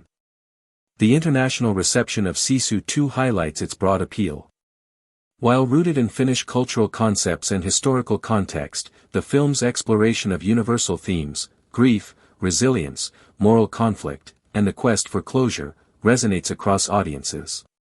Festival screenings and early critical reviews praised its integration of narrative depth, thematic sophistication, and kinetic action. Critics noted the film's ability to elevate genre conventions, using action as a medium for exploring human endurance and ethical complexity. Audience response further emphasized the resonance of Atami's journey, with particular appreciation for Tomla's performance, Hellander's direction, and the film's immersive environmental storytelling. Sisu, Road to Revenge ultimately succeeds because it balances multiple layers of storytelling, visceral action, psychological complexity, moral reflection, and historical context. Every scene contributes to the construction of a cohesive thematic and emotional arc, where spectacle and substance are intertwined. The sequel demonstrates that action cinema can be intellectually and emotionally engaging without sacrificing intensity or entertainment value. By weaving together personal narrative, historical awareness, and universal human themes, Hellander crafts a film that is as meaningful as it is thrilling. The final moments of the film underscore its central thesis: survival, memory, and identity are inseparable from perseverance and moral clarity. Atami's reconstruction of his home is complete not merely as a physical structure but as a testament to human resilience. His confrontation with Dragunov resolves not only the immediate threat but also the emotional and psychological tension that has propelled the narrative. The resolution is neither simplistic nor triumphant in a traditional sense. It acknowledges the lasting impact of trauma while affirming the human capacity to endure, rebuild, and reclaim agency.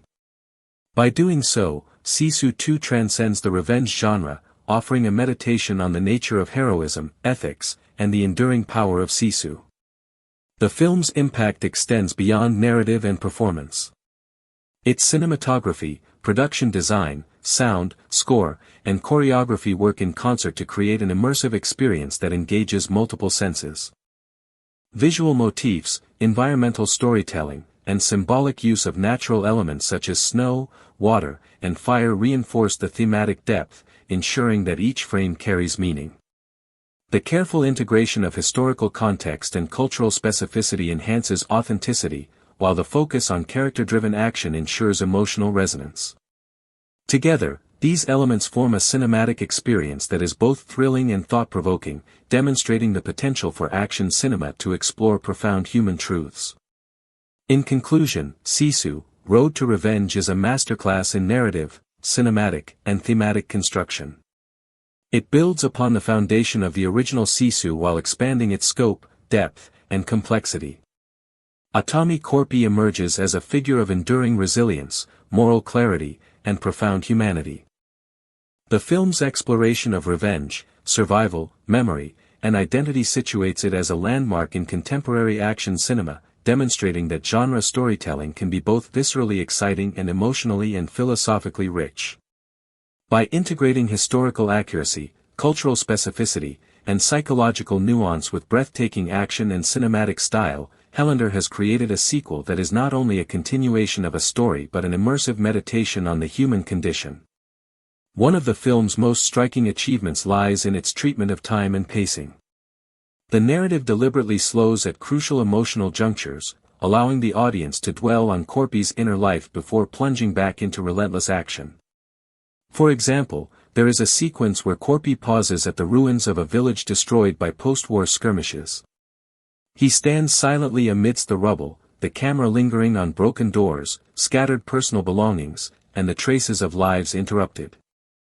In these moments, the film reminds viewers that violence leaves permanent scars, both visible and invisible. The cinematography here is understated yet precise. Muted colors, soft diffused lighting, and wide-angle shots create a sense of emptiness and loss, mirroring the desolation within Corpy himself. The silence that permeates these sequences contrasts sharply with the violent chaos that punctuates the action scenes, heightening their impact. Corpy's interactions with secondary characters further enrich the narrative and underscore his moral compass. A notable encounter occurs with a group of displaced villagers, whose lives have been disrupted by the encroaching Soviet forces. While many films might use such characters as mere exposition or collateral damage, Sisu, Road to Revenge invests them with depth. Each villager has a backstory hinted at through small details: a child clutching a faded photograph, a mother tending to a makeshift garden, an elder quietly assessing Corpy's intent. These interactions reveal Corpy's own humanity. He does not act solely out of vengeance, but also from compassion, a recognition of shared suffering. The scenes emphasize that heroism is not defined solely by combat prowess but by the capacity for empathy, judgment, and protection of the vulnerable. The film's treatment of Dragunov as an antagonist deserves further elaboration. Unlike traditional action villains, Dragunov is complex, driven by ideology, personal pride, and the internalized brutality of the military machine he embodies. His pursuit of Corpy is as much a reflection of his need to assert dominance as it is a mission of revenge. The film employs subtle cues, his measured speech, the cold precision with which he organizes attacks, and his unwavering confidence, to portray a man who has become a product of a system that rewards ruthlessness. The eventual clash between Corpy and Dragunov is not only a physical confrontation but a collision of worldviews: resilience versus authority, personal honor versus institutional power, and moral autonomy versus ideological obedience. The use of environmental hazards as narrative devices further elevates the film. Rivers swollen with spring melt, icy forest paths, and unstable cliff edges are not mere backdrops but active participants in the story. Each obstacle serves multiple functions. It tests Corpy's ingenuity and physical limits, symbolizes the perilous nature of his mission, and visually communicates the precariousness of post-war life. For instance, in one particularly harrowing sequence, Corpy must transport a critical part of the dismantled house across a partially frozen river. The tension arises not just from enemy pursuit but from the unpredictability of nature itself. The cinematography captures every subtle shift: the cracking ice, the weight of the planks, the strain in Corpy's expression, creating a scene that is as psychologically intense as it is visually arresting. The film's approach to violence is also noteworthy. It avoids stylized excess in favor of grounded brutality that conveys the consequences of combat. Each fight scene emphasizes the physical cost of violence: blood, exhaustion, and injury are ever present. When Corpy engages with multiple adversaries, the choreography reflects realistic limitations of human strength and endurance. These sequences underscore the stakes of survival and reinforce the film's central theme: resilience is not about invincibility, but about perseverance under extraordinary pressure. The filmmaker's commitment to realism distinguishes the action from many contemporaries, making the stakes feel immediate and authentic. Corpy's psychological journey is interwoven with the visual and narrative design of the film. Memory sequences are integrated seamlessly, using creative techniques such as shifts in color grading, subtle changes in focus, and sound design to differentiate past from present. Flashbacks to his family's death, though brief, are emotionally devastating, providing context for his actions without descending into melodrama. These glimpses into Corpy's past remind viewers of the personal cost of war and revenge, giving the narrative a weight that resonates beyond the spectacle of action.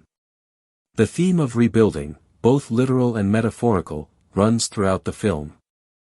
The dismantled house that Corpy carries becomes a symbol of continuity, memory, and human resilience. Each mile traveled with the house on his back represents a step toward reclaiming his identity and asserting agency in a chaotic post-war world.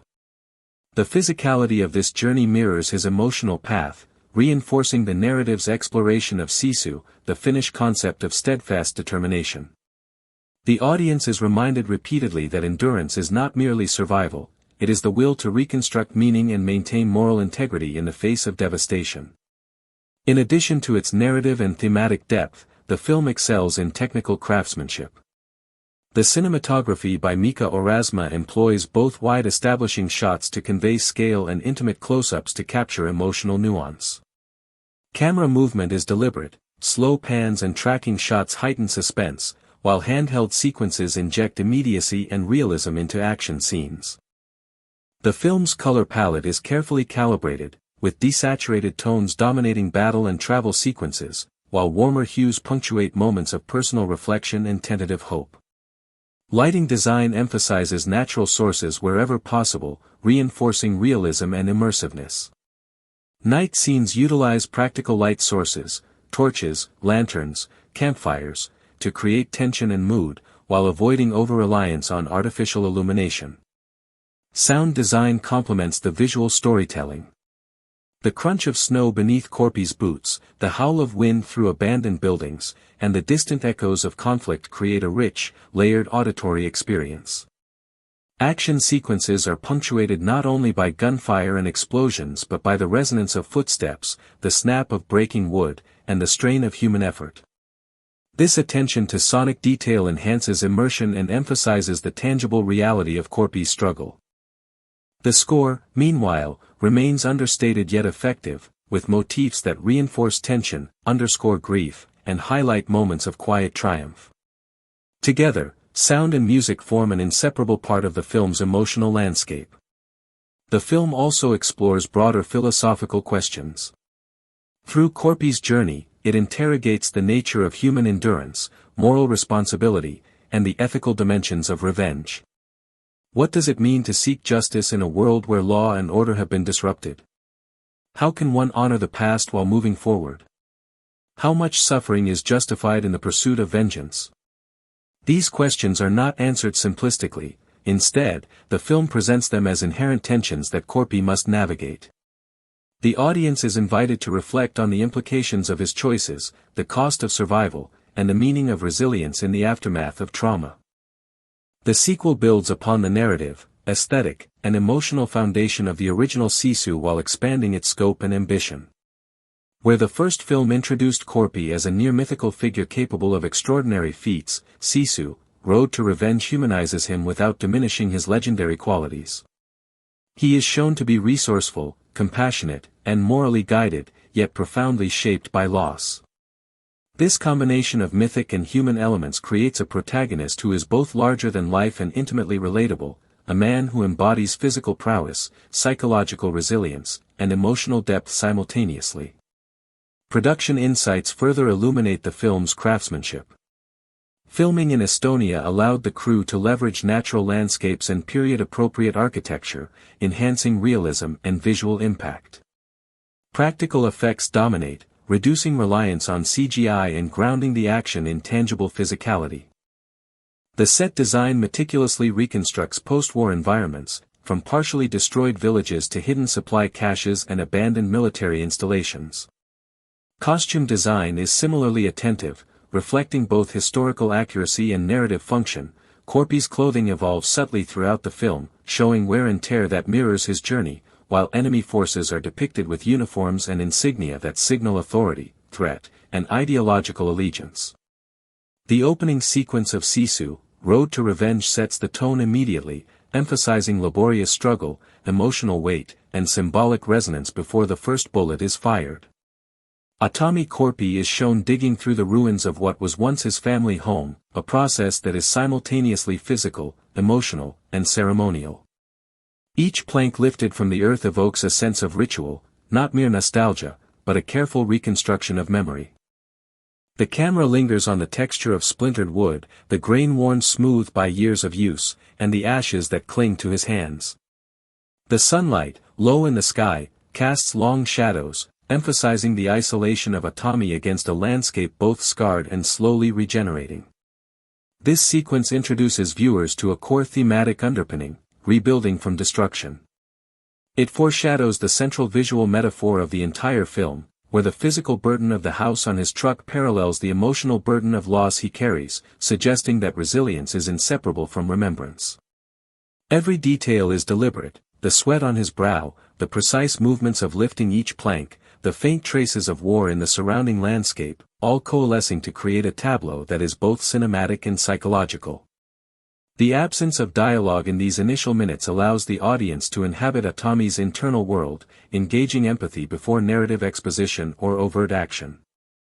The slow, deliberate pacing is a narrative choice signaling that this sequel is concerned as much with internal struggle as external conflict. As Atami begins his journey with the house mounted precariously on a truck, the film transitions into a broader depiction of post-war Eastern Europe. Estonian landscapes double convincingly for the diverse terrains of occupied regions, providing a variety of visual textures: desolate villages, crumbling bridges, muddy fields dotted with forgotten equipment, and forests that act as both shelter and labyrinthine danger. Every location is framed to reflect psychological states. Open fields emphasize vulnerability, dense forests signify both entrapment and concealment, ruined towns suggest moral and social decay. The cinematography often employs long tracking shots, following the truck from multiple angles, emphasizing the sheer weight of Atami's burden, both literally and figuratively.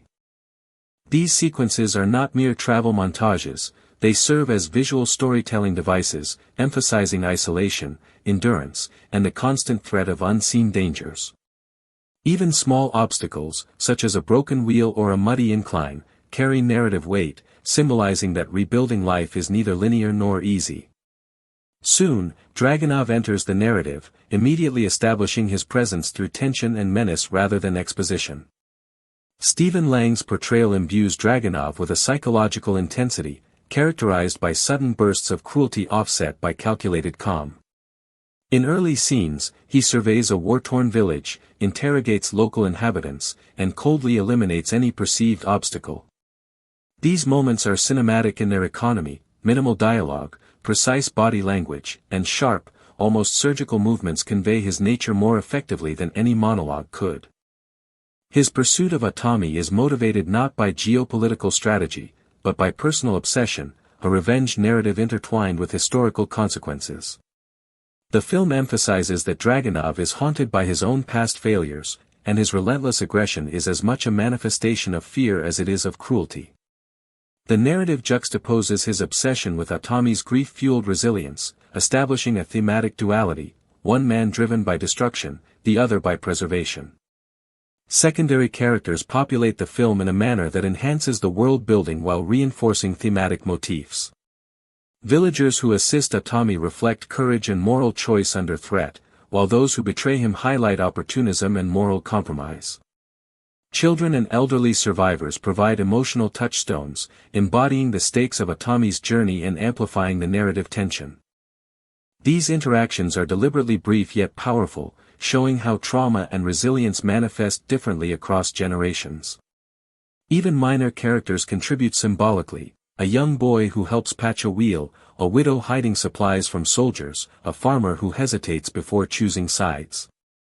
Each decision impacts the narrative, underscoring the film's moral complexity and situating Atami's personal journey within a broader communal context. The first significant confrontation between Atami and Dragunov's forces occurs in a forested clearing. Helander stages this encounter with a meticulous blend of choreography and cinematic framing. Atami, aware of his vulnerability, employs improvised tactics rather than relying on conventional weaponry. Fallen branches, uneven terrain, and environmental hazards become tools in his arsenal.